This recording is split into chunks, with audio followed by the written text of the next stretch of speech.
Com a palavra, o vereador Cláudio Libardi. Obrigado, presidente. Queria primeiro cumprimentar aquele que é um grande amigo meu, o pastor Eduardo Giulianotti. O senhor sabe que está na minha rede dos meus amigos mais próximos. Agradecer a gentileza do pastor Edmilson, que me recebeu nessa hora nossa terra com tamanha gentileza, na oportunidade de vir lá acompanhado do Eduardo. E falar, presidente, e reiterar as palavras trazidas pela vereadora Andressa. Se tem alguém, vereador Pedro, que é respeitador de religião e defende a liberdade religiosa aqui, o senhor sabe, o nosso partido. Qualquer debate interno no nosso partido nós fazemos defendendo que cada um professe a fé que quiser. Ninguém vai ter liberdade de culto cerceada pela gente. Agora, eu queria simplesmente ler algumas mensagens que eu recebi no WhatsApp que justificam também a nossa posição. Boa tarde. Esse aqui é um grande amigo meu da Igreja Católica. Como será a representação da sociedade civil no Conselho dos valores judaico-cristãos? Nós gostaríamos de uma vaga para a diocese, que tenha uma comissão para o diálogo ecumênico.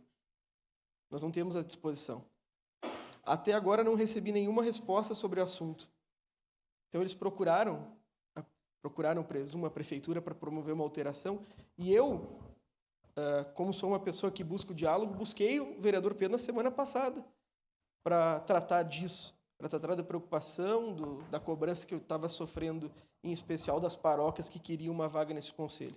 Nós nos retiramos nesse momento, mas o senhor tem a certeza que eu vou apresentar um projeto de lei complementar para que garanta na composição uma ampliação ainda maior da sociedade civil, mantendo a paridade com o nosso município, para que os católicos possam integrar também o conselho e que possam promover suas eleições em paridade com a comunidade evangélica.